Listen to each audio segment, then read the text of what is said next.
Hey folks, this is Dr. Timothy Lineski with LC Rheumatology. I wanted to show you Tremfya, which you know is FDA approved for psoriatic arthritis and psoriasis. So it is a injectable medication, and I'm just going to show you really quickly how to do this. So it's very simple. So what we do is we just remove the plastic part here, and when this gray part touches the skin, what you're going to do is push in. Now obviously you do this in an area that is fat.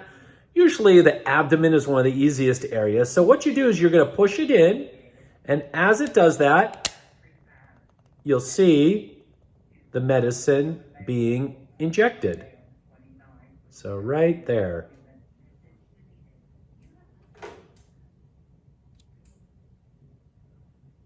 And we're almost done, and it's finished. So the interesting thing with this medicine too is if you're somebody that has a needle phobia, this gray part actually keeps you from seeing the needle the whole time. So again, this medicine is Tremfya.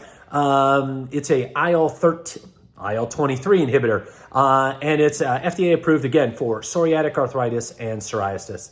Hope you have a great day. Bye.